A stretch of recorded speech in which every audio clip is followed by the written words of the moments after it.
I pledge allegiance to the flag of the United States of America and to the republic for which it stands, one nation, under God, indivisible, with liberty and justice for all. Roll call. Chris Buckman. Here. Brandon Earl. Here. Andrea Trifles. Here. Jason Newberry. Deanna Garver. Here. Tom Henning. Here. Pat Zika. Adoption of the agenda. Make a motion to adopt the agenda as presented. I've got a motion. Can I get a second? Second. Motion is second. All those in favor, raise your hand. All those opposed? Recognition of patrons and staff. Okay. Discussion items, the HVAC project bids. Yes, so as the district continues to try to find good use for ESSER dollars in our community, our staff has worked together with DCS to put together some needed HVAC upgrades that we need in the community and some of our facilities. And so Brett from DCS is here tonight to speak to the board. In your packet, you have 3 bids that it did go out advertised and followed all the ESSER guidelines and how that is needs to be done. And so you received 3 bids back on that work. And so Brett, you wanna take over from there, sir? Okay, thank you. You bet. I think everybody should have everything. Like Adam said, we had 3 proposals come back. So the question is where do we go from here? I came up and met with Adam and Kelly and facilities guys and we had 3. We had US Engineering, they were out of Wichita. We had South Central Mechanical out of Wichita, and then we had Waldorf Riley, which actually at Arc City, but they have an office here in Wellington, is what they said. I can tell you that Waldorf Riley was very competitive, almost too competitive.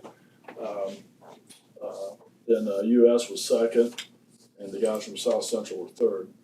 It was my recommendation that you spend a little bit more money and you use US Engineering. I just think that when somebody is,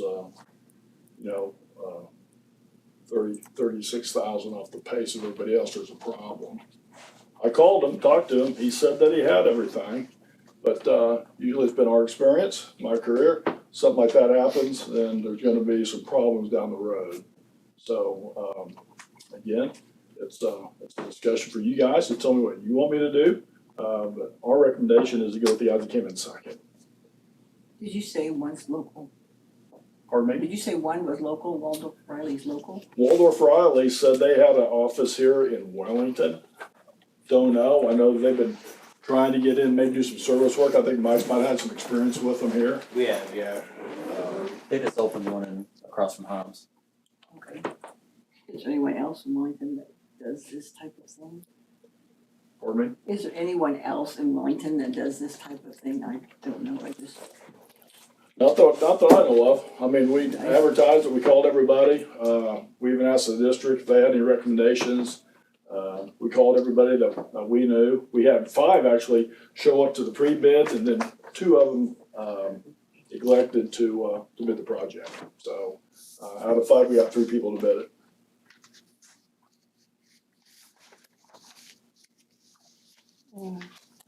This is just a discussion item, so. When do we have to have a decision to get this to the ESSER? It's one of those as soon as possible, but Yeah, I was as hoping far to as get manufacturing. a good decision tonight, Tom, to be quite honest with you. Yeah. This equipment's a long lead item, it's 36 weeks out. Talking with Kelly and with Adam, I went ahead and personally ordered the equipment, even though it's not gonna be here till September, just so that we have a spot in line. The longer we wait, the longer it's gonna be. It's just a nightmare to get any kind of HVAC equipment today, so. what's the big difference between the 30,000 and? That's a good question. Yeah, I called them and I went through the scope. They said they had everything. I can tell you that, according to all the rules, they have to, it's ESSER money, it's federal money, so they have to Davis-Bacon wages, which they have to pay the wage premium, they have to have certified payroll. I went through all that, they said they had it. And again, it's extremely, extremely cheap. So, I'm a proponent that cheapest always is the best, but in this case, I know that, the guys came in second, they would do a fantastic job, and there's not gonna be any issues. So what's this general conditions for $20,000? Yep, general conditions, that is all of our project managers, that's all of our gas, our phones, everything it takes our insurance, everything it takes to run the business. It's a percentage of the total, that's on every project we do, and then our margin is, we make 10% over all of our costs. And then the architectural and engineering? Architectural engineering is we had to have plans drawn up to submit to the state for the ESSER funds. That's one of the rules to get the ESSER application. So that's what it costs us to get the plans drawn, which here's a copy of them right here. So we have to send these in with your ESSER application.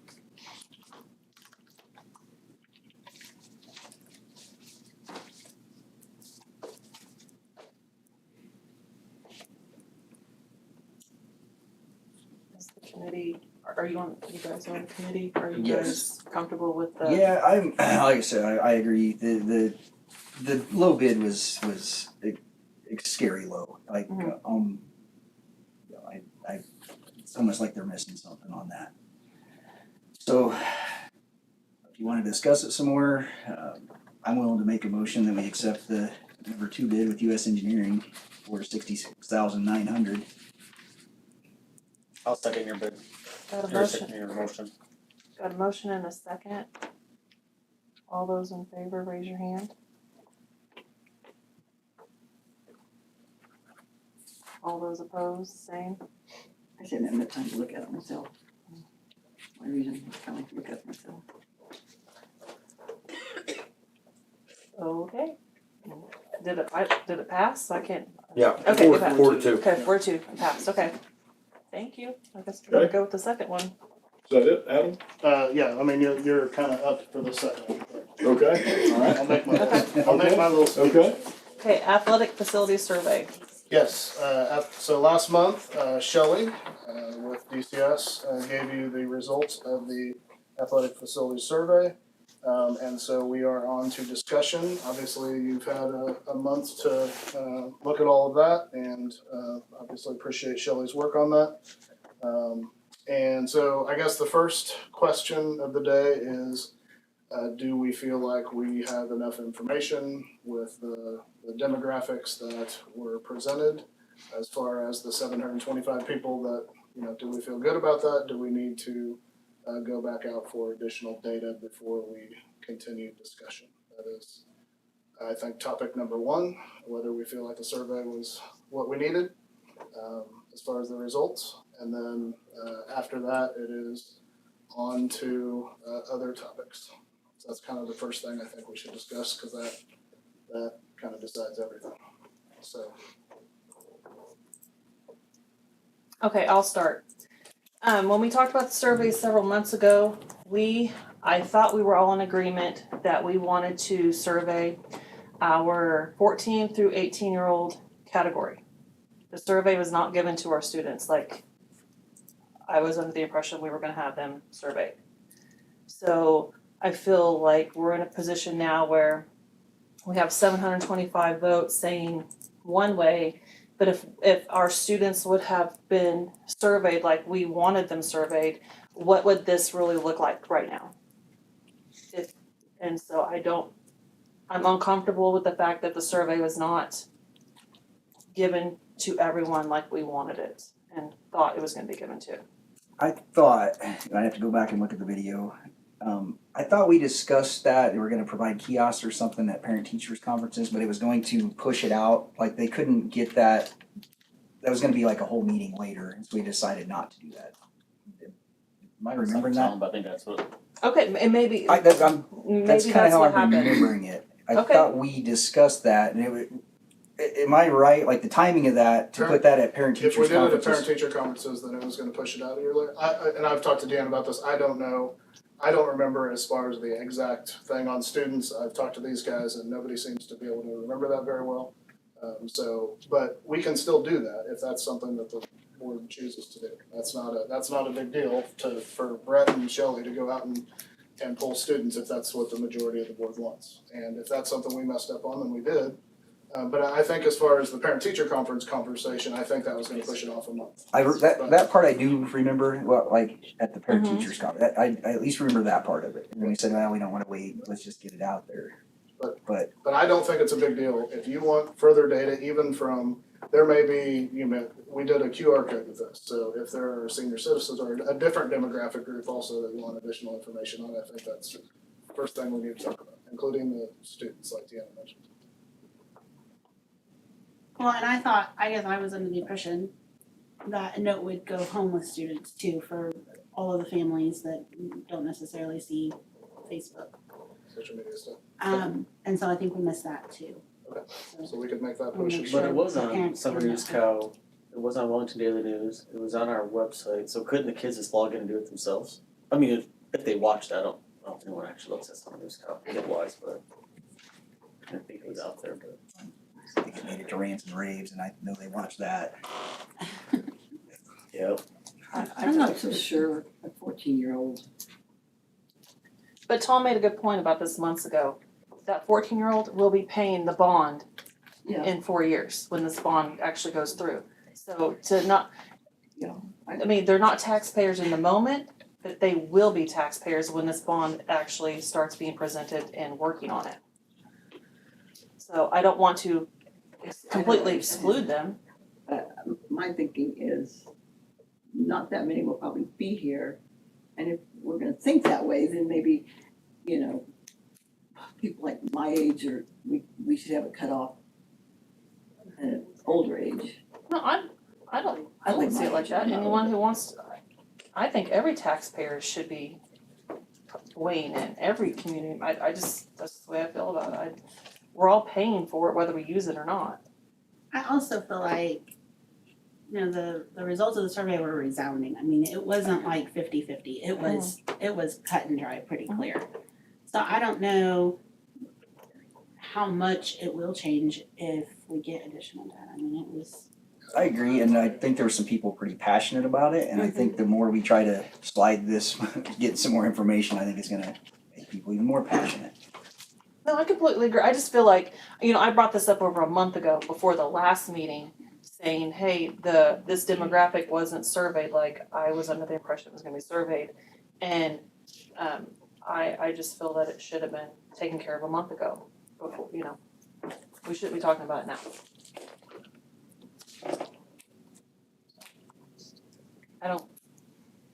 I have thoughts on both of them, but, I don't wanna skew the results now, because we do have it one way, pushing one way.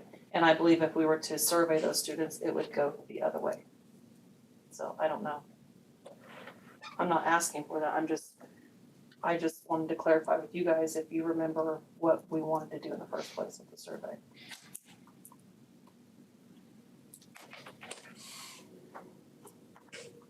I do remember you pushed up, I was in Tulsa, I called in, and that's how you guys ended it, so push up, you don't wanna wait that long. Mhm. I do remember that. Okay. I think what we need to do is try to figure out how to do the best we can with what we have to work with as far as getting locker rooms there.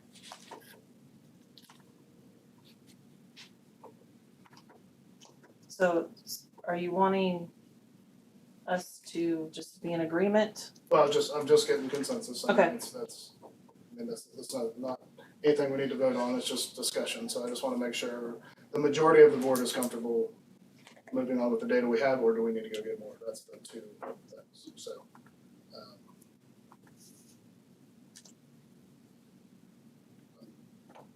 Hearing most people say stay where we're at, that's how I'm kind of feeling, but, I think so. okay. Yeah. Okay, so, since that pushes obviously the results of the survey very heavily towards our current facilities. Two things we did in kind of preparation in case that happened. Mrs. Zika brought up a facility during one of our discussions along the way, and so we sent that back to the original people to get more information.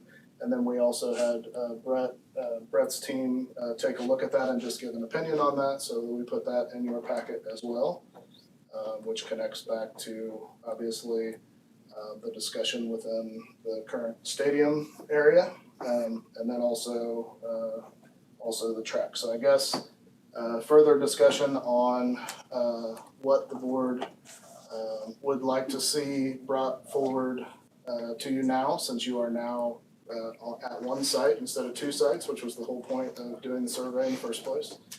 And so do you want DCS to bring back some different priced ideas? Do you want to continue to look at the model that, Mrs. Zika presented?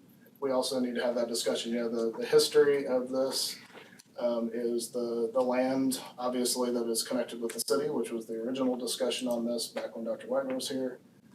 And then also there's been discussion about facilities within the stadium. And Actually, the original was in the parking lot of the junior high. the old Yes, junior high. right, that's what That I'm was sorry. original until Jason said the city might be interested. And I still think if it was presented to them just by discussions that I've heard and things I've read just like the last few days about restrooms in the park facilities, it might be a good idea to discuss something with the city as well. Yep. Before we cut them out or say there's no money.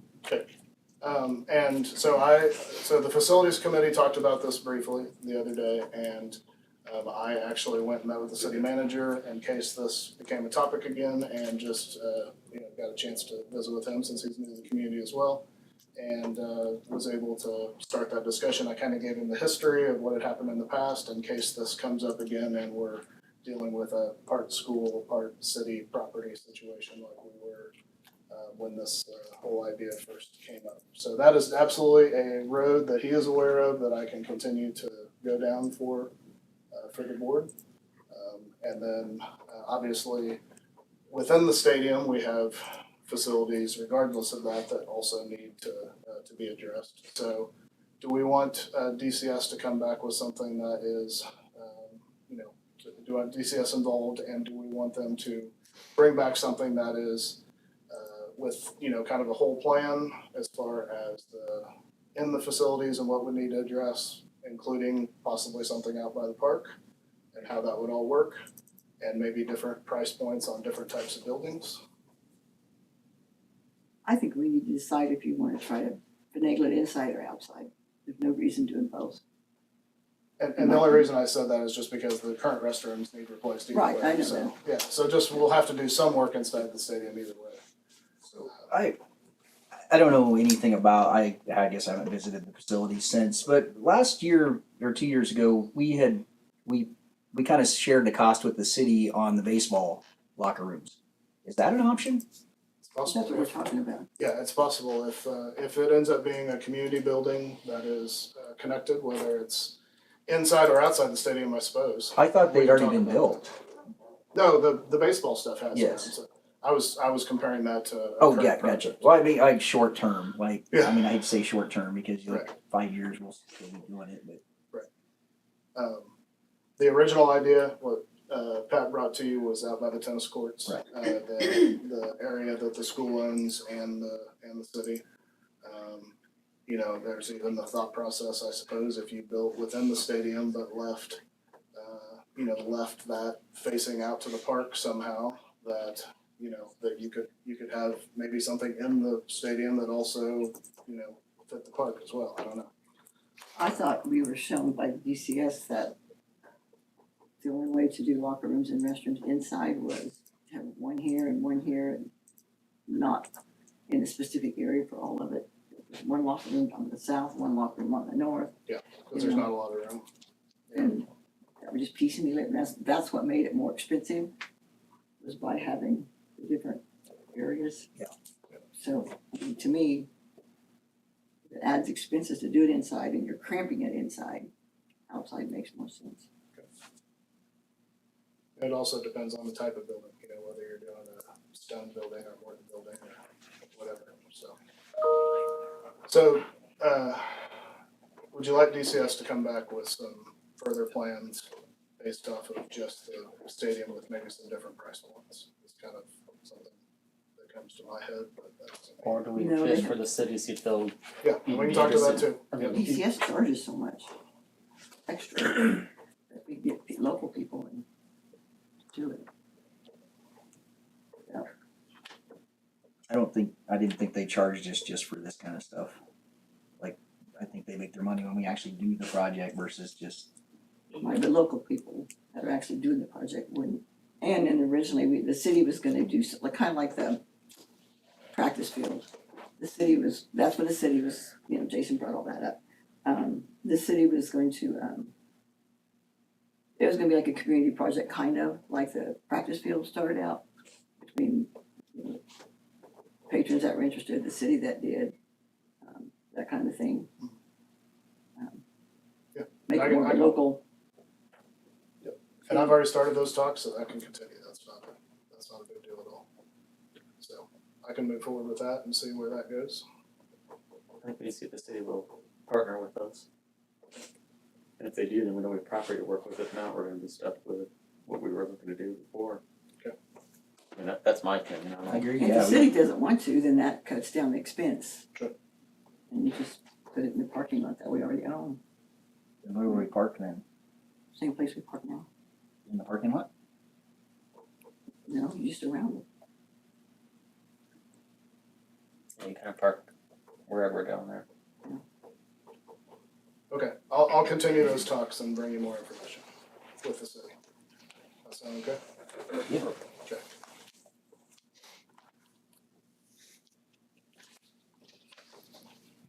Okay, any other discussion on that? And I just want to throw this in, because I just looked at this letter. Yeah. Somewhere in all that stuff that I had, it was mentioned that there weren't locked, it wasn't everything, it was Right. just the rough. Stuff, yeah. Yeah. Okay. All right, I'll bring that back to you next month with further information. Okay, thank you. Next is secondary schools plan. Mr. Nance, come on up. Yeah, Mr. Nance. So we'll just give you a little update. Dr. Kern's gonna bring up our PowerPoint. It's kind of a short update on where we are at the high school.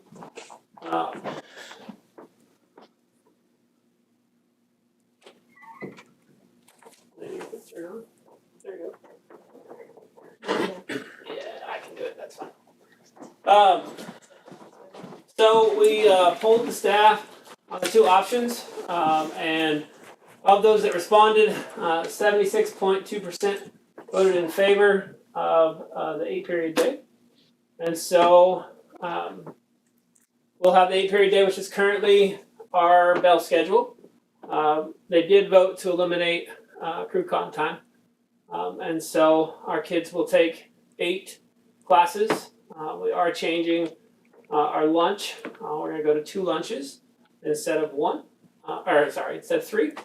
And so we're cutting that down. We're in talks with food service on what that looks like. And we need a few more tables to make it feasible. But we have gone from teachers teaching 7 classes, so 6 classes, and then a crew con to teachers teaching just 6 classes, giving our students an extra opportunity, as you'll see here, extra opportunity to take classes that they aren't offered or can't fit in their schedule. So currently, my niece hasn't been able to take teaching as a career and her FFA classes, and so that would open up another period for them to do that.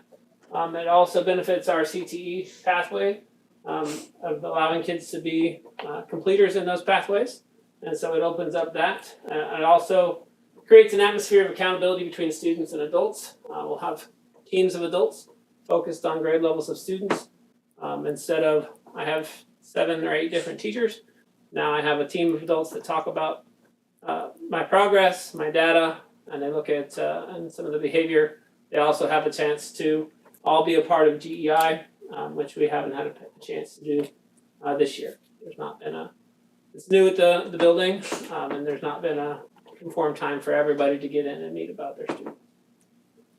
Looking at our impact on our teachers, they'll have the personal plan period, then have the team plan like we talked about before. They'll have their professional learning communities, which will meet as a cross-curricular team once a period all week, and then they will have on in-service days, they'll have the opportunity to meet in their subject levels, PLCs, and then 6 through 12 PLCs. Team time, weekly professional development, again, they'll teach 6 classes, and then we'll have purposeful incorporation of the career and individual plan of study that's done with students. Currently that has been placed in CrewCon, and it's kind of floundered at our building. Not everybody does it with fidelity, and so that the BLT will spend time this summer planning that out and putting that in the subjects that it belongs in, so that it's on the entire building to do that, not just a certain part. And then IXL, you'll see that for enrichment, intervention, and weekly lessons in every class. So that's just the update where we're at. That's all. Any questions? What, the things that you did in CrewCon, when do you pick those up? I mean, So kids had mentors, or when does that get, how do you make that up? right, so we are meeting with our BLT team, looking at all of the lesson plans that are developed. They were developed by Ms. Vaughn and Ms. Case. They worked on that last summer. And then we are going to purposely look at where we do all of those things within our regularly scheduled day. If we have a base homeroom, they'll do the mentoring in there. But we're looking at how to plan that strategically so that students still get all those things, that it is not just an extra thing they have to do, because currently a lot of them believe that's an extra class we have. That way it's seamlessly incorporated into their day. So if you have to write an essay on career development, right now you have to do that instead of being a math teacher and trying to figure out how to write my essay with my kids. The English department will absorb that in their lesson planning. Any other questions? IXL, that's the MTSS. So that is our intervention. It is a program at the secondary, at the high school, that the state of Kansas uses pretty readily across the districts. It has intervention in math, science, social studies, and language arts. And currently we have that whole suite. We'd like to keep social studies and science at the high school. And what kids do is they do a diagnostic. So they work on it. Takes about 45 minutes to get them to their diagnostic, and then they work just a few minutes every day or a couple times a week to keep that up to date. And then it suggests lessons. What it also allows teachers to do is it says, okay, I'm teaching in, so for example, in Miss Lawless's class, she teaches baking. Baking is, we use quarter cups, half cups. She can assign a fraction lesson to students to help understand that. And so now while you're using math in family and consumer science already, it helps reinforce that, and then she can unassign that so that it doesn't get stuck. And there's not a lot of kids having 15 or 20 assignments that have to do there.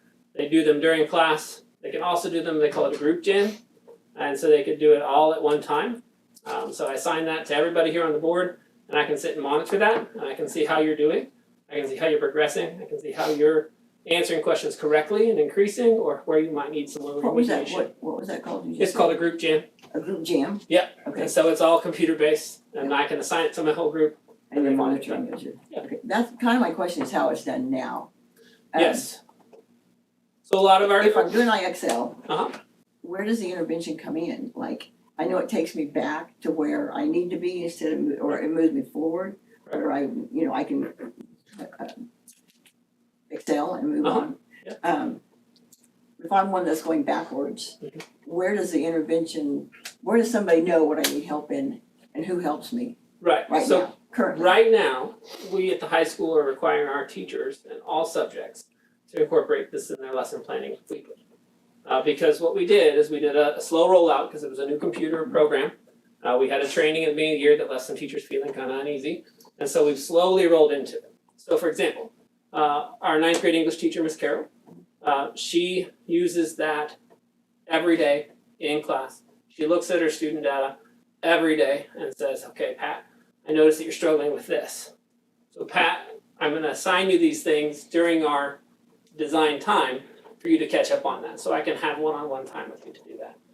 It is a phenomenal program that goes along with Study Sync and Reveal and all of those things. That sounds great. Mhm. I was under the assumption, every time I asked about where's our intervention in the high school, I was told they do IXL and CrewCon. Right, and so we rolled it out there. And then tracking the data, I found that kids are diagnosing and they're diagnosing and it's Yeah. not being tracked. And That so we was- then pushed that to, hey, we need to look at this, how we actually get what we need from these kids. And then we took that data and we correlated, here's how they did on FastBridge. And they're at a third grade, fourth month, because it's a 3.4 in reading, but in FastBridge, they're on grade level. So what are we doing? And so then we looked at how we're monitoring that, how students are actually preparing themselves for that. And then we have really kind of hit home on how to get kids to take it seriously and to perform on that. And they have that data point, we have FastBridge data point, and we'll have our state assessment data point and our grades, Yeah, and we'll have time to correlate all of that. that sounds great. Yeah. Even up until like very recently, I was just told it was in CrewCon, and that just really bothered me because I didn't see an intervention in Right. that.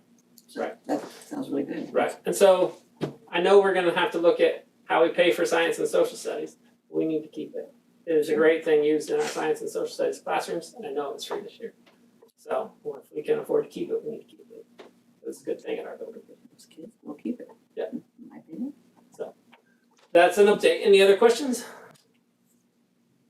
Okay. What Thank you if, for I your- have one more. Yes, ma'am. What if you don't have scores for a person?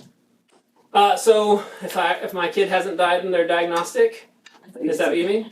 Yeah. What if Right, there's so if something they haven't specific logged you on don't- in this semester and they haven't done their diagnostic, I'm supposed to, as a teacher, be monitoring that. And as an administrator, I go through and we look and we check on those things. How many questions have they answered? How much time have they spent on there? And if we find that there's a kid who hasn't done it, then we want to talk to their teacher and say, hey, Pat, so-and-so is not doing this. We need them to get on and get their diagnostic up to date. And then we check back on that again. There are kids who refuse to do it at the high school level. Well, most of them hopefully will age out soon because it's a new thing, it's extra. But most of our freshmen and our sophomores are completing this and they're understanding it and seeing the value in it. Okay, all right. Thank you for your time. Thank you. Thank you. Thanks. The next thing is strategic plan and district goals, planning session. Yes, last month, the board had decided that we wanted to put together a planning session to discuss strategic plan district goals, how that was going to go this year. And so, I know I put on your sheet April 24th, that's not going to work anymore, so I had sent an email out earlier today, but it was kind of late, and so I understand if you did not see that, and threw out possibly April 17th or May 1st, which is on either side of those two dates as options. So I didn't know what everybody's schedules look like on those days. So what's supposed to happen at this? To make a decision, well, two things.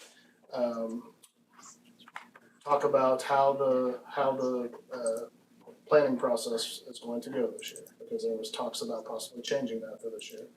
And so we need to discuss that, and then the board had also discussed changing, had mentioned last year, and I had reached out to KSB, had also talked about changing the superintendent's evaluation, and so I will bring that up as well, because that connects in with all of those, so. Those Can are you kind of the send two those out? topics. Can you send what you got from KSB out to us? We can also, On what? this evaluation. Yeah, I'll be presenting to you that night. We're not actually going to make strategic plan or goals that night. Correct. That was my impression, is that you guys wanted to get together and talk about how that was gonna go. Last month I had talked about how we done it in the past, and then how it could be done in the future, and then it was kind of decided that we wanted to get together and talk about that, because there was differing ideas. That's how I took the conversation. Either day works for me. So the idea of like a day retreat or whatever, that's gone. No, we can No. talk about that night. We'll talk about that then. Yeah. Okay. Yeah. I don't know about those days myself yet. I'll have to look, I'm sorry. Okay, I can check with you tomorrow. Deanna, are you? Yeah, I'm good You're on good? either one, yeah. Okay. What was the two? 17th or May 1st. and May 1st. 17th is a week from today, so it's quick. But the 24th was kind of that mid-month that I shoot for. It's not gonna work, so Someone's gonna be out of town. you're fine. Well, Right. the sad thing is you said that last month and I missed it. Right. Yeah, either one's fine. So Pat, I'll check with you tomorrow, if that's okay. And you'll just email us whatever Yep. date, okay. Will do. Okay, next thing is the curriculum update. Dr. Kern.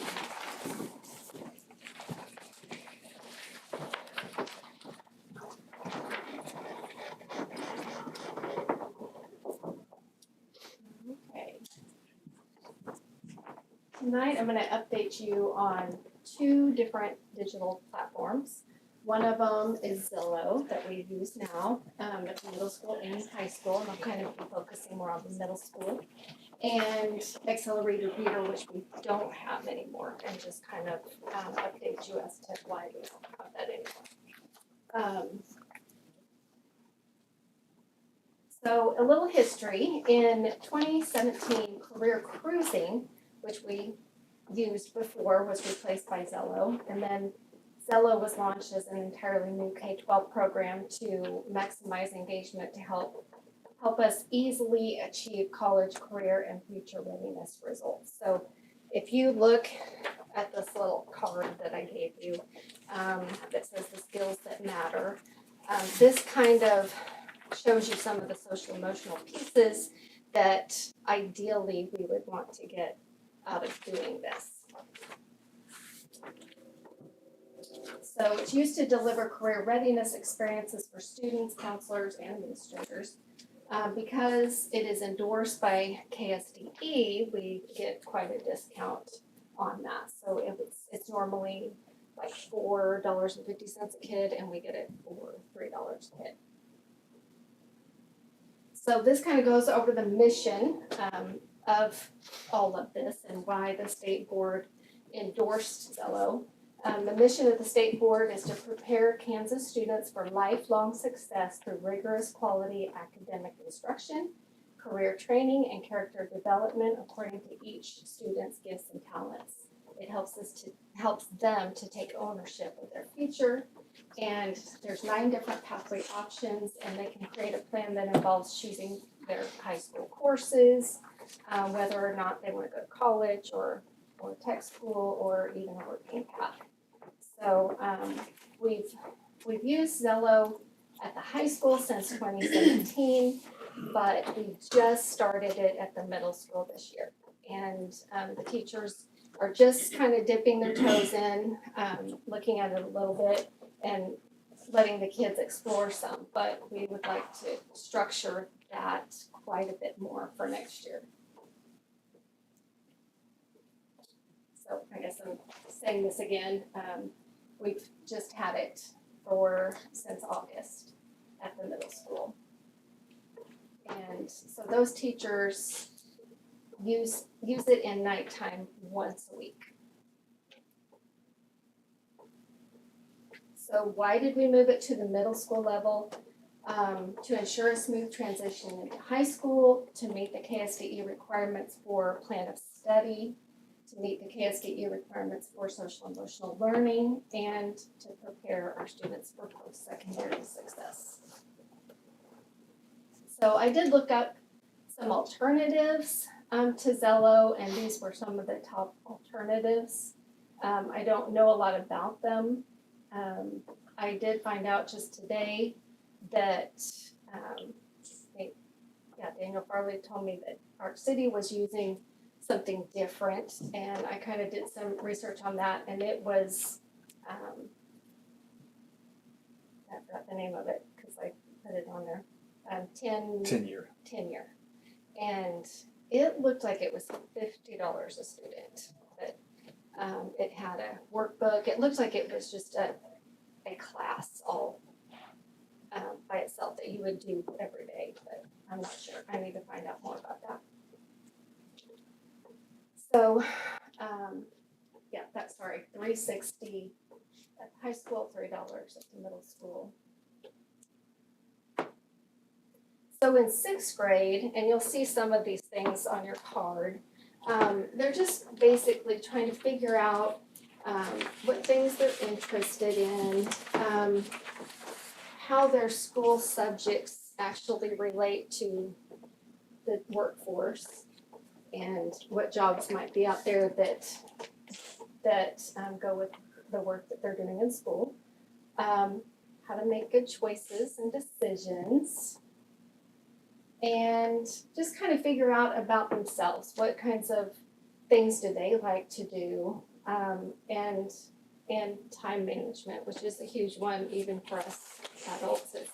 It's hard, but with middle school and high school kids, trying to help them to understand time management, especially when time can get away from them on their phones or computers doing other things. And so those are kind of the sixth grade areas. And then in seventh grade, exploring their learning styles, discovering what learning pathways there are,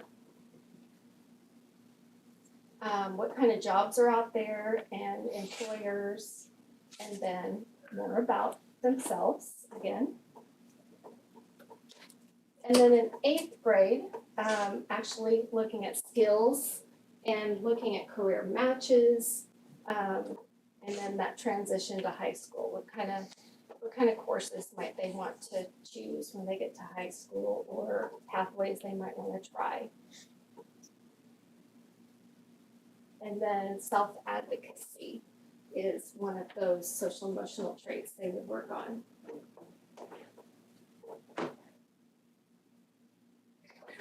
And that is the end of the presentation. So when are they gonna do this extra 23 minutes When are they gonna do that? During nighttime. during nighttime? Okay. They already do this at the middle school. Yeah, they're doing it, but they're not doing it fully like we will next year. We're just, We really think seventh graders,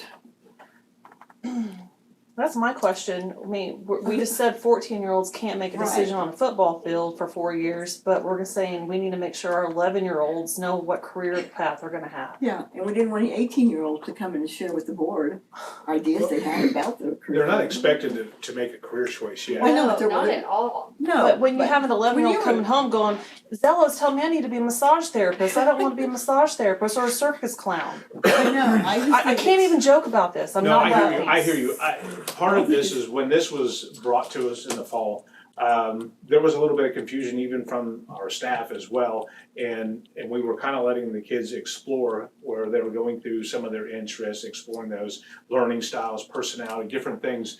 And in November, some of the teachers had talked to some of the other staff at the high school about what they were doing up there with it, and talked to Renee Case a little bit about it. It's a lot more in depth, and there needs to be more teacher-led lessons with regards to Zello. Again, the fall was more exploration learning a little bit. There needs to be more training on it, and there needs to be, we're actually creating kind of like a pacing guide, if you will. Training for who? I'm sorry? Training for who? Training for, Students so that they learn. For the teachers, so we can better implement that and actually teach. So there's a lot more lessons and it's a lot more in depth than just the surface level of what the students are seeing right now. I just said, what's the point? I mean, It's a cheap alternative to check the box of accreditation. That's what it is. In seventh grade, I cared about boys. It is Going actually to helping movies. us, if I we, didn't care. once we implement it correctly and have more practice with it, we should be able to meet some of these standards. And I mean, Sounds like it's wasting our child's time while everyone's having to learn it to implement it, because that's what I'm getting from my child. What a waste of time. All you're doing is putting the children on a computer Again, and just playing life. Why do we need it? I was literally told it's a cheap purchase for an easy accreditation. It's checking the box on accreditation. It's the cheapest form to do that. I was told that. and that I'm is not what making we that up. don't want it to be.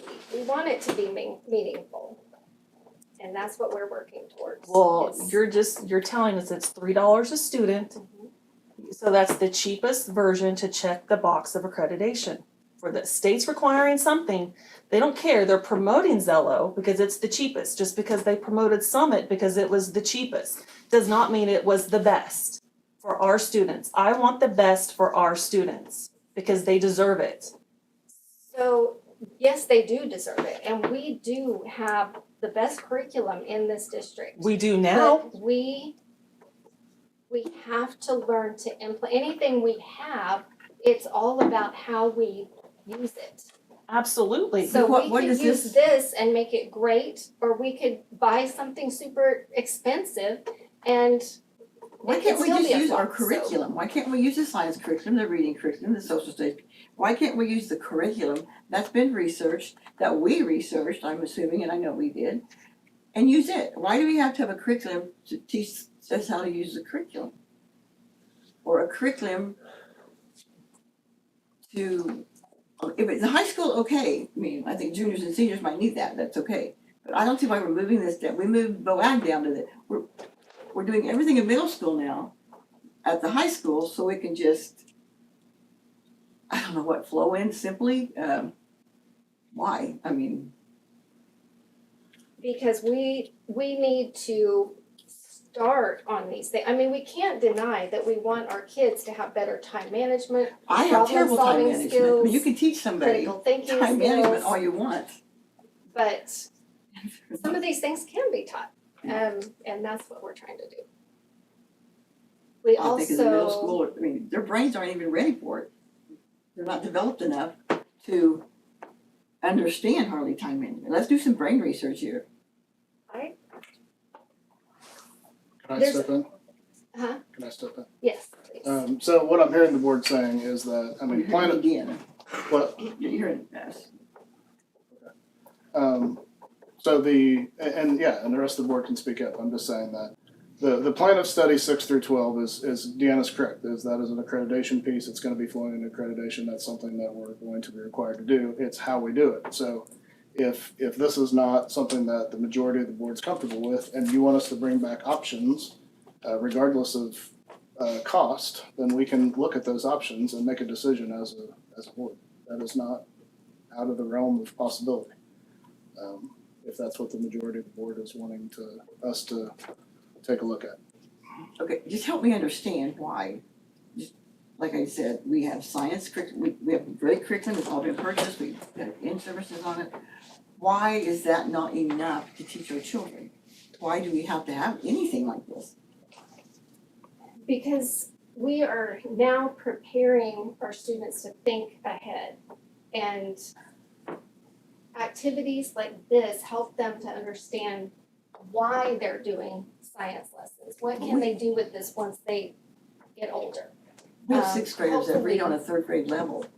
We have, ninth and tenth graders that read on a third grade level, and here we're thinking we can change their lives with this.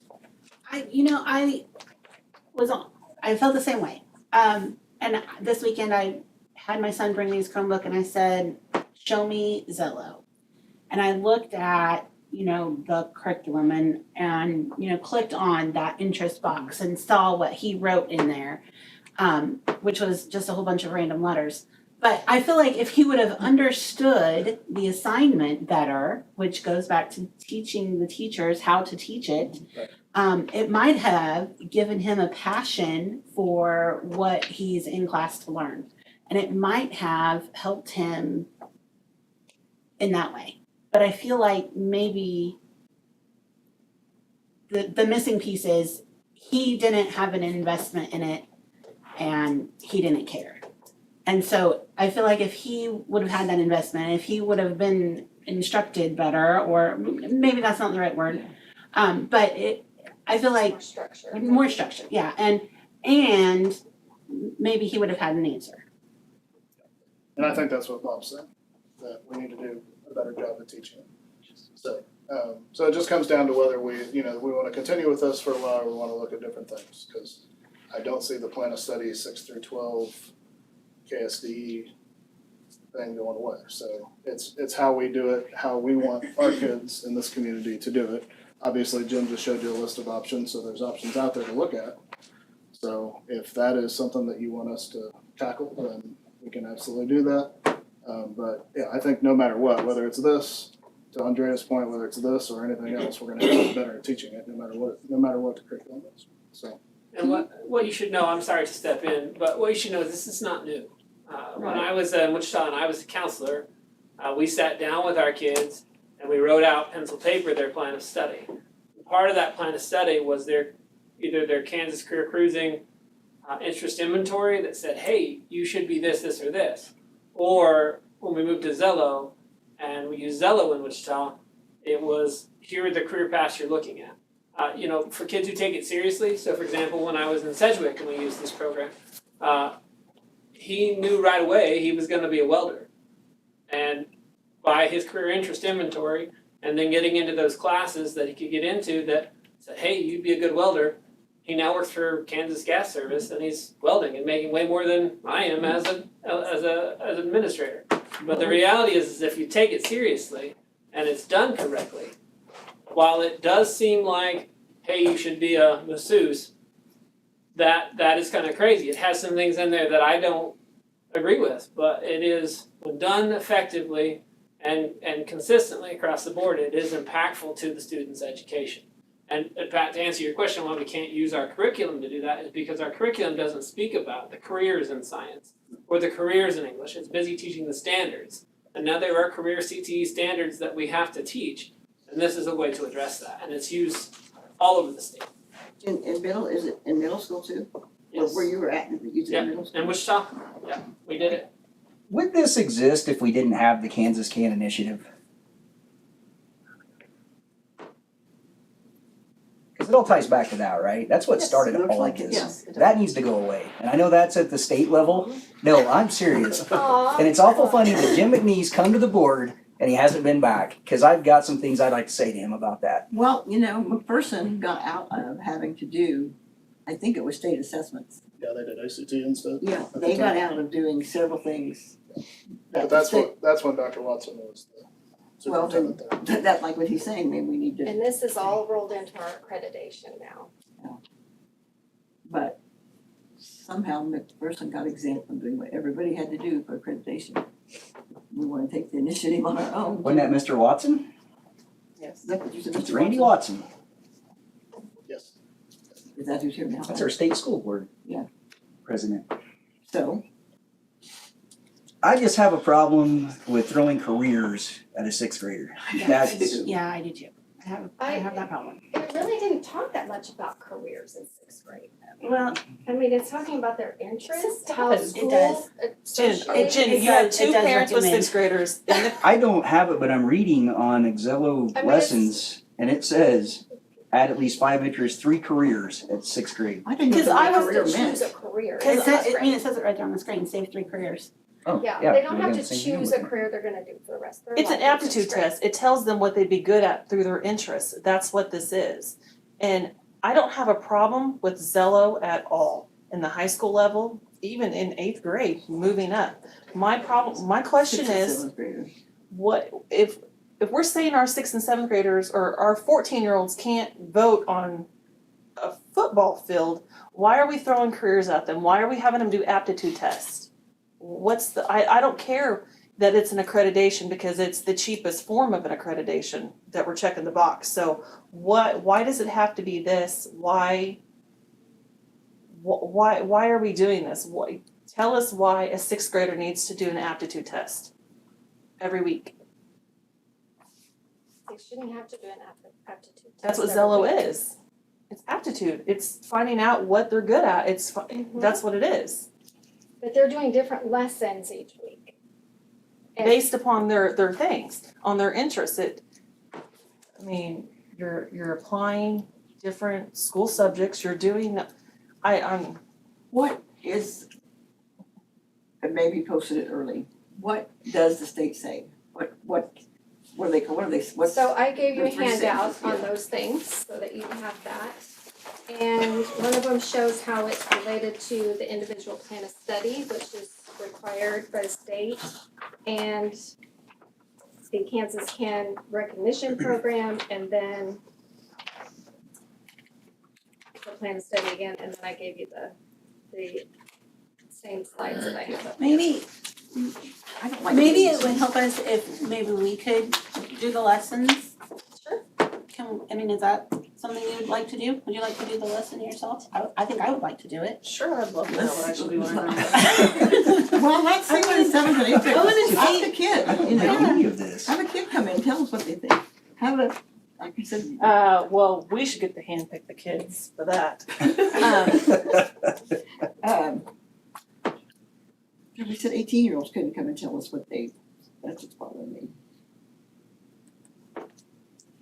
Where do we wanna go from this discussion? Can we have it as a discussion topic next month? I'd like to do some more research of my own. Sure. And just so I can get into the KSDE and just look and see what they're saying and just for my own Of course. benefit. And if I you don't need, see if why- you need anything, just let us know on Well, that. I'll do. So where is it, where's their statement, where do I find that? The state statement that says you have to have this, So, because I could teach every one of these through a subject. I mean, I could show you how if you want, but I could teach all of these in different subjects. And I'm hoping that we are teaching those. Ethics, curiosity, self-awareness, conflict management, networking, empathy, teamwork.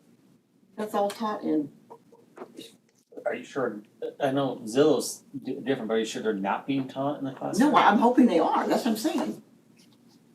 I hope these are being taught in the classroom. Without asking me what I wanna be when I grow up.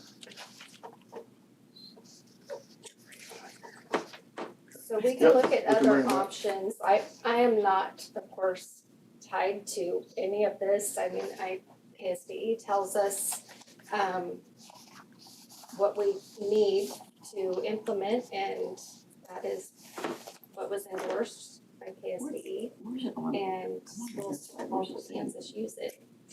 Oh, We're on the I have website. nothing bad, I'm not saying anything bad about Zello itself, I wanna know why 6th and 7th graders. Around Kansas, there's 6 and 7th For graders that using it keyword also. key Middle document, school, yes. occupational profile database. It's what Oh, it just we're tells you supposed to how do on the doesn't KSD let you pick website, some. cause I mean, I can't find it anywhere. I can send It's on that our website. to you.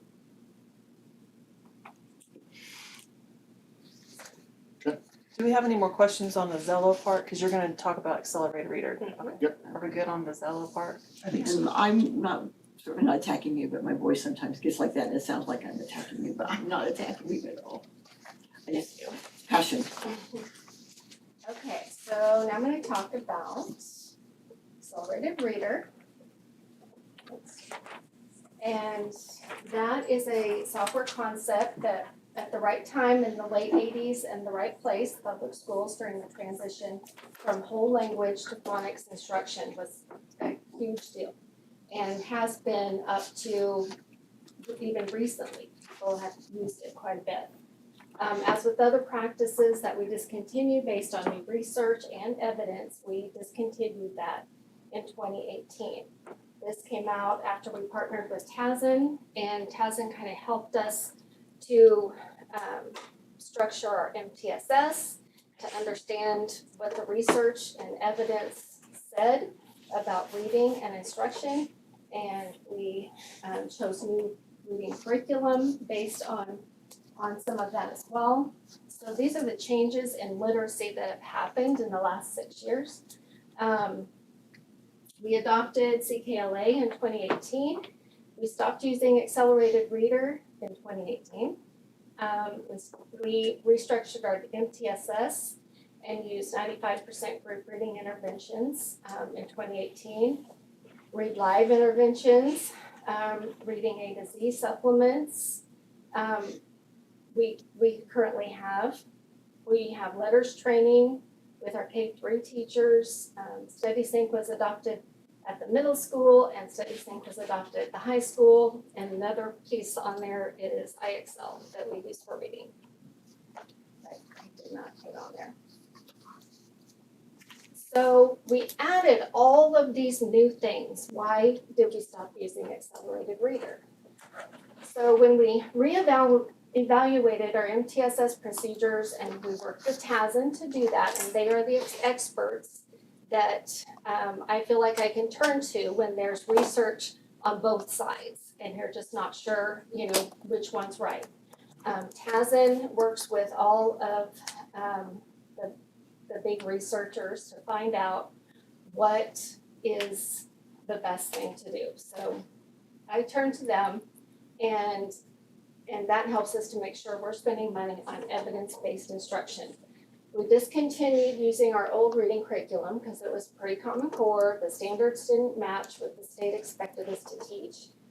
So we adopted a top-rated curriculum that met the standards and aligned with the science of reading. And then we adopted new interventions that were evidence-based as well.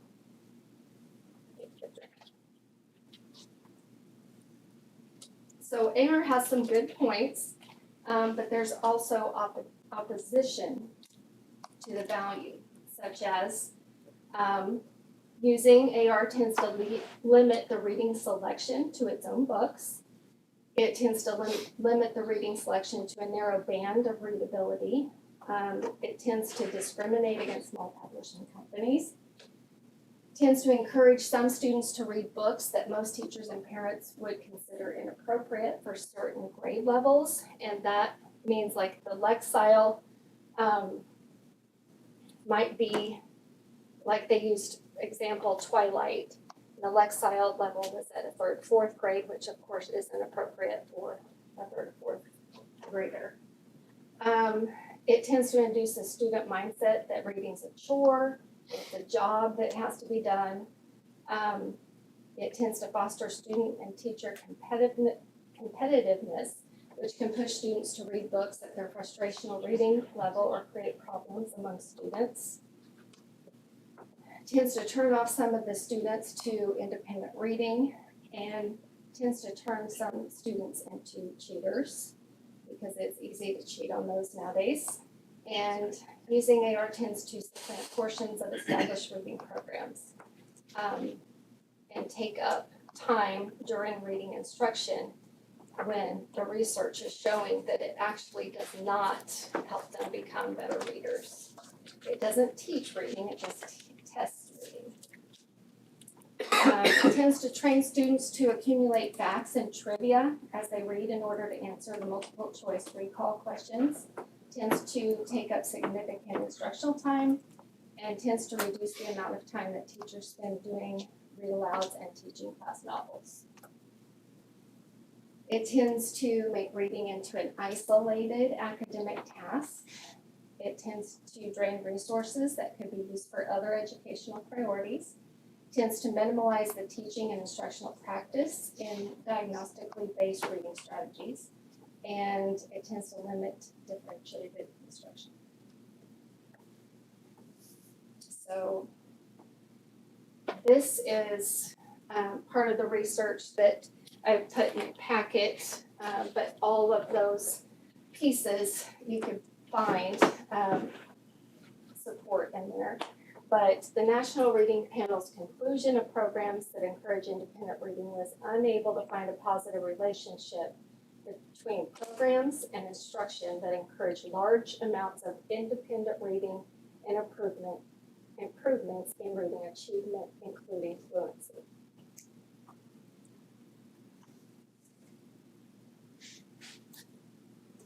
So there's a list, and this was brought up too by an advocate of accelerated reader. And so I took this question and asked that of TASN and KSDE, and that's what they said there. They are in the process of getting it remade.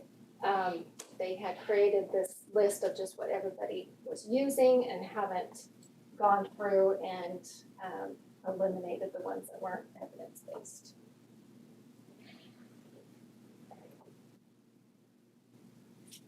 So the actual cost, and I don't know, we were paying back when we stopped using it, we were paying $22,000 a year. So I'm not sure yet what it is nowadays, but that's what it was then. And that is kind of the sum of why we discontinued that. A little bit off of the subject, but I saw the study sync on the other one. How is that curriculum? We're 2 years into that or just one? Two? Well, middle school, we're further into it. This would be, if you count the COVID year, which Right. we're not really counting, so 2 years.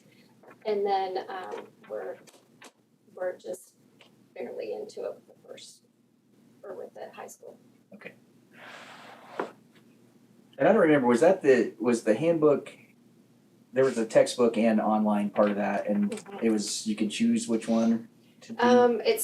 And the reason we got the books and the online piece is because when kids came out of COVID, they were sick of computers, and it provides a more balanced way of learning. So if students needed the paper version, they'd have it, or if they needed the online version, they would have it. So what do you probably don't know off the top of your head, what's the ratio of online versus the handbook? I believe it's the same. The handbook. Like how many of kids are choosing how online many are versus choosing choosing the it? paper side of that? Cause you did it, you could choose one or the other, right? You didn't like do both. You could do both Well, if you wanted just to. to answer the same one though. I would love it if kids were doing both. I feel like that's good for them. But ultimately, I think teachers are choosing to do a lot of it online.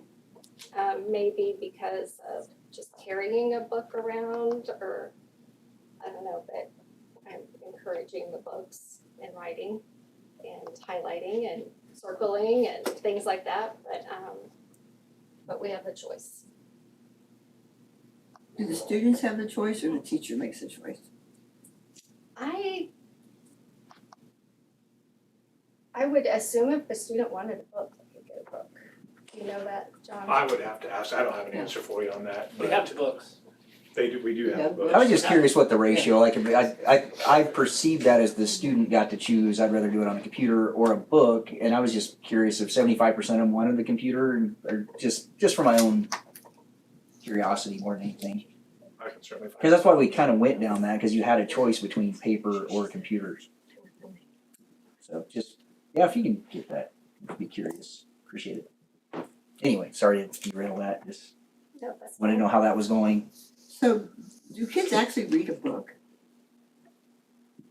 Do kids read books? or are they all listened to? Do they listen to the books, or do they actually have to read a book?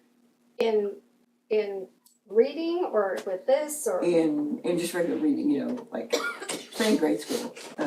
Yes, they have readers in No, I don't mean a elementary. teaching reader, I mean, how's the teacher know if they are reading a book? You know, you used to get a book out of the library and you read it and you had to tell about it, or. Mhm. Are there They're book probably reports still doing anymore, that. or? Oh, yeah, there's book reports going on. Chris, can you tell them kind of about your experience? Yeah, our students check out books, 2 books a week. And they work on them and use them in the library. They have read alouds and that sort of thing. And then they read them during some downtime in the classes if they've completed their assignments early or whatever, and there's that extra time. But a lot of our students at Lincoln read the actual books. Teachers have books in their classrooms. They have their own classroom libraries. And then we have a library as well. And you did the museum to kind of get kids Yeah. talking about their books. Yeah, my son brought home like a bingo thing. You had to mark off. He's 3rd grade. He had to mark off. Like when you could read the book to the dog, read a book to a parent, yeah, read a book. I mean, but he brings things home and he's excited to read it. I think that's what Joel does. I've seen in your report where you went to the Humane Society, kids were there with the book, reading to it. Yeah, and that's kind of the eternal struggle of a teacher, right, is trying to get kids excited Yeah. about books. Yeah, it's really just up to the individual teachers on how they're gonna do that, but everybody does it a different way. I know my daughter brings home, it's not a bingo, but it's just like if you read it to your parents, we just sign it, that type of thing. So really it's, about finding accountability somehow and book reports. I know that all my teachers at Kennedy do different things, but we're absolutely still, that's the push, is trying to find a way to get them to look at books as something exciting and not just a chore. Oh, my grandkids says they haven't read a book in 100 years. I get that out.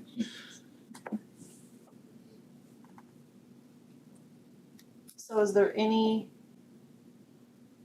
intention of bringing back any kind of reading program, not accelerated reader, but just anything to make sure that, that's all great for the elementaries, but once our kids hit middle school, are they reading like they were in elementary? So I'm just wondering, is there gonna be something I in don't think place we of- need a program to do that. I mean, the research is showing us that when we do things like that, we kind of push them into a corner where they have to choose certain kinds of books at levels. It forces them to choose a leveled book, which also I don't isn't like good that. for them because it's not always what they want. So we probably won't get another program like that because it would just be the same research doing that. But we do have plenty of resources.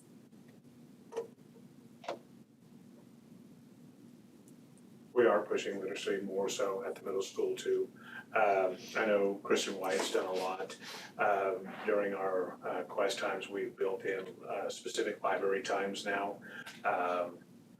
Me being math for the last 3 years, I can't really speak to as far as kids bringing books with them, but noticing probably pandemic reasons or what have you, kids weren't carrying books. And that was one of the discussions we had at the beginning of the year, is getting books back in kids' hands. So getting them reading, so there is a push at the middle school. So like I said, Kristen White's doing a great job. She's got a lot of activities. She incorporates digital citizen classes and then checkout times. So most of the students have that opportunity to get a book, so. We could talk about this forever, and I could always talk, obviously. There's a difference between carrying around a book and having a book. Honestly, I have one grandchild that reads, and I know she reads. The rest, they're good students, but they say they have not read a book for a long time. And that just irritates me, In the I middle school think level, that's what cause I know, What's like, that? in the middle school level, Lola's the only one that will read.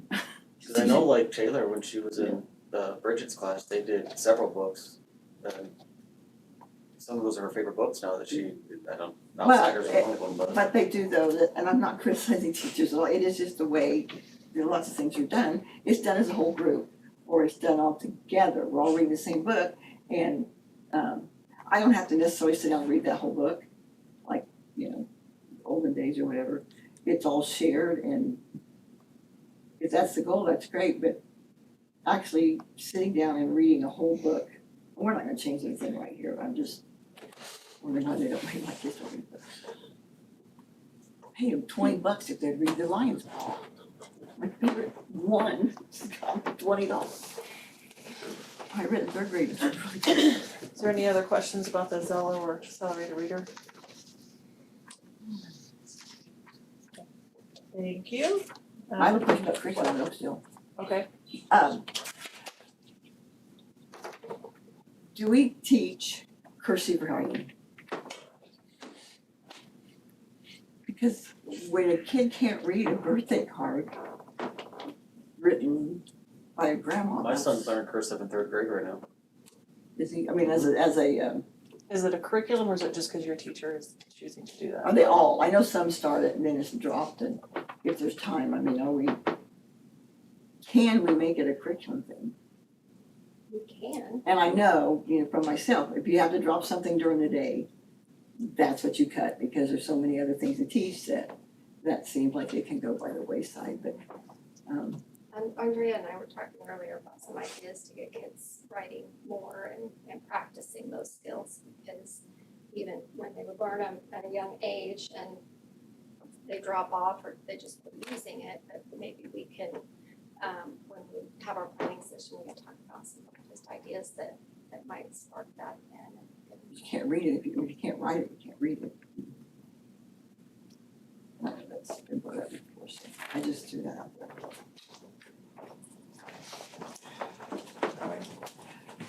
Okay, on to restructuring.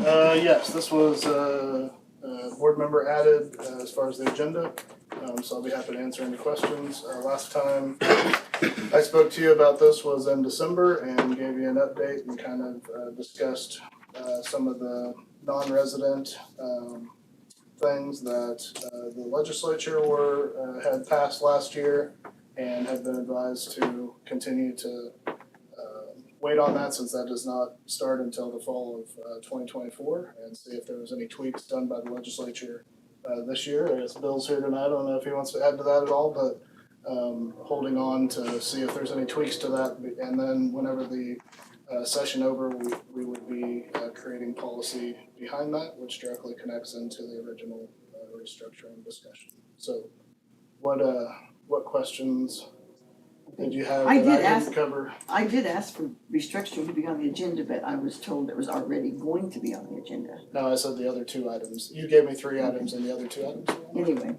Sorry. Yeah, I just wanna know where are we?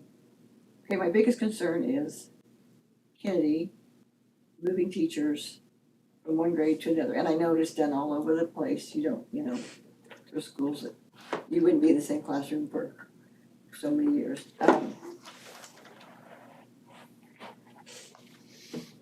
it's not good to move a teacher every year. And if we can fill those classrooms back up, then we wouldn't be doing that. So is there any more thought in sending bus kids to, Yes, but I think all of that needs to be one, my opinion is all of that needs to be one giant policy to start in the fall of 24, whenever we have all this non-resident stuff together so that we can put one policy together that says everything, including transportation, including everything that allows us to do that all at once. Because if not, you're gonna be rewriting everything based off of our original work. So that was kind of what I discussed in December. and, So by the end of, but you guys, this board, once we get to the summer, early fall, you will need to write policy that will connect to restructuring that will go into effect in the fall of 24. So that's kind of what we're waiting on, is any tweaks that come up. so we're always gonna get to work on it though. I mean, Yes, you will. This board will need to, yes. Okay. We'll need to start on it as soon as the session gets over. Well, we And they did, may not do any tweaking, but we were advised to, did Futures ask, I just heard this, not from Futures, but did Futures want another room for preschool? yes, and I did not add another for that. Okay, do they want a certain school or? No, I think the implication in the request was Kennedy, but I did not do that. And that's another thing that this board will need to discuss when we get to strategic plan and goaling. And goals is preschool and some of those items, and I have some ideas to talk to the board about them too, that will connect in with all this as well. So we're pretty close, so I just wanna make sure that we're past the legislative session to continue that discussion, so that we don't have to go back and redo anything. Okay. Any other questions on that? Okay, we're on to action items. The first, policy updates. Yeah, the last few months, we've been talking about and tweaking the December policy updates and the KSB policy questionnaire, which is part of the policy project that the policy committee, I think I just said the word policy 15 times, have been working on. And so we had one more thing that we wanted to tweak, or that the board wanted to tweak from last month, and so we put that in your packet to tweak the open records piece of that. And so that is up for action this evening, based off of the work. I appreciate the work from Andre and Deanna on policy committee. I'll make a motion to approve the December 2022 updated KSB policies and forms. Got a motion? I'll second. And can you add the policy questionnaire into that as well, please? And the policy questionnaire. Thank you.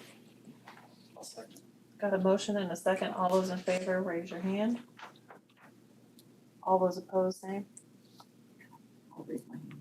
For which one? The same? So I was reading it. Okay. Next up is administrative reports. So our CTE showcase, I know you saw that in there. I got some formal numbers. 298 kids participated in that. Wow. Either through their art or jewelry making, or through FFA or the CTE industrial arts parts. So that was a great. That's over half of our building, more than half of our building. So it's a great way to get kids involved, and thank you for being there.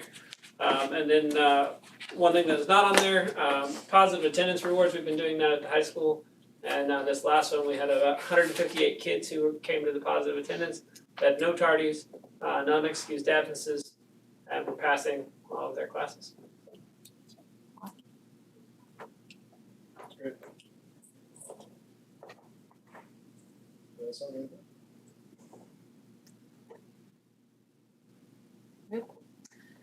Next thing is an executive session. Okay, I'll make a motion that we go to an executive session to discuss non-elected personnel with Adam Hatfield and the administrative team for 15 minutes. The regular meeting will resume at 7:37 p.m. Second. Got a motion and a second. All those in favor, raise your hand. All those opposed?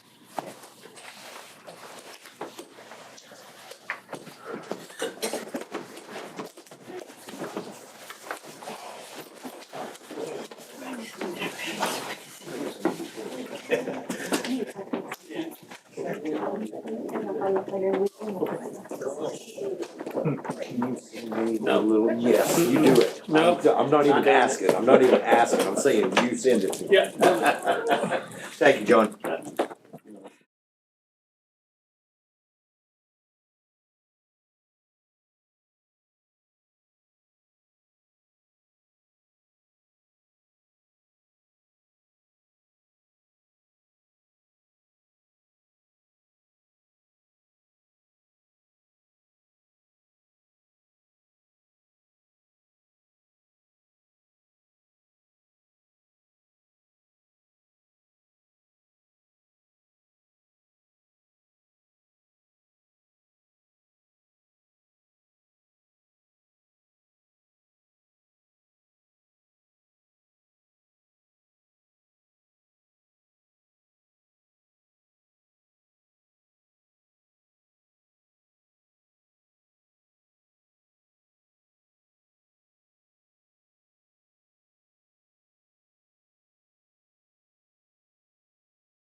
stuff, so you just can replace bought it. If it kills them.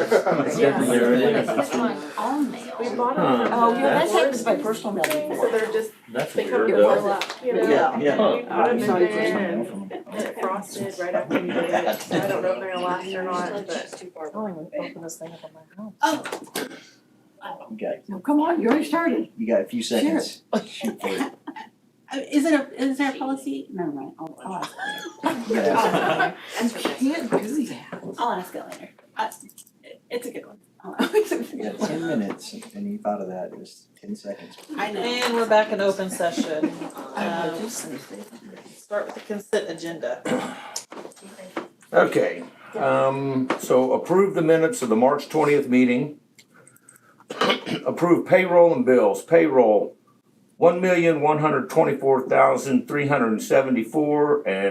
$1,124,374.25. Bills, $833,678.24. Transfers at risk, $250,000, and vocations, $50,000. Personnel, approve the new hires. Delaney Parkey, first grade teacher / long-term sub at Kennedy. Hannah Hillebrand, second grade teacher at Eisenhower. Ashlyn Hawk, school counselor at Washington. Zachary Reed, chemistry and physics at the high school. Chelsea Rickey, 3rd through 5th special education teacher at Kennedy. And Joseph Fisher, band instructor for the middle school and high school. And approve resignations. Kurt Sherry, gifted facilitator for the district. Paul Hartley, agriculture teacher for the middle school. Americus Porner, para for Kennedy. And Derek Harrison, assistant golf coach at the high school. Approve transfers and position changes. Brittany Brown will go from custodian to library aide at Washington. Approve Dr. Jennifer Kern to attend the ISTE, which is International Society for Technology in Education Conference, June 25th through the 28th, 2023 in Philadelphia, Pennsylvania. And approve the IDEA 6B assurances. We have a little bit of a problem because the consent agenda presented to us is not the Yeah. consent agenda you read. So I'm not sure what we do in that case. Do we make a motion to approve the one that was read, or do we have, since What was? it's on the public? Brittany Brown. The Brittany Brown was not on there. We I had did the have to change transfer- that today. The 'cause transfer of the band was not on there. There was something else on the resignation, I believe. Or there was a transfer. It was Brittany Brown was a transfer instead of, Instead of, new and I hire. had her as a new hire to begin Oh, with. yeah, I just that's right. fixed that today when I found out. I thought she resigned here. My bad. and then that, you did add a person to the new hire list that we didn't have. Yes. Added this morning. Just came in this The morning. second Yes. grade? It was No, the Band. band Oh, instructor. band, okay. Yes. So legally, do we, since this has to be presented to the public, right? Yeah, well, I mean, yeah, when it goes out, yes. Okay. When it goes out. So can you approve it as read? I will make As far as the, I know, I mean, I think you can approve it and then we can send it, but I can check and we can bring it back if that's not correct. I will make a motion to approve the consent agenda as read. I'll second. Got a motion and a second. All those in favor, raise your hand. All those opposed? If that's wrong for some reason, we'll bring those back on Yeah, we consent can- for We'll get next month. arrested for breaking the law. Okay. We need- that's- Okay, that's where you Jason. board member comments, no doubt.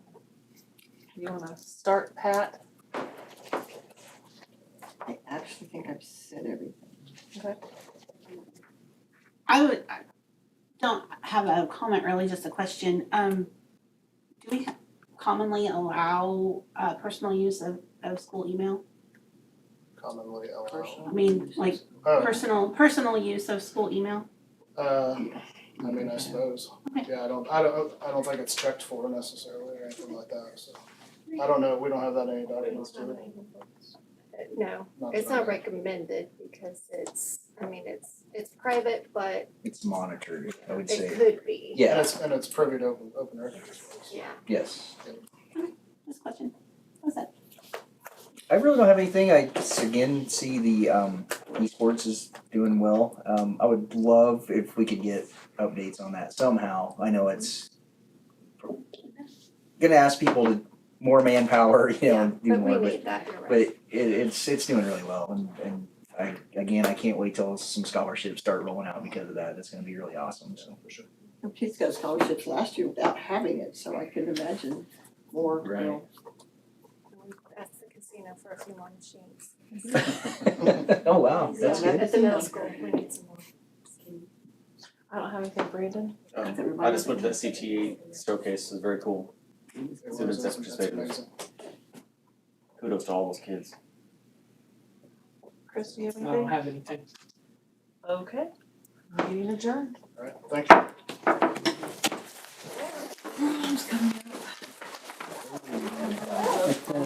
Brahms, like electric dinner tonight, Brahms. Yeah, Rob's is coming up. When is prom?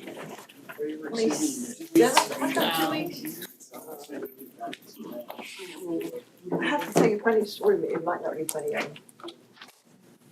What? When you get home tonight, check those That day, dates. yeah, I will. If not, I'll text you tomorrow. I'm sorry.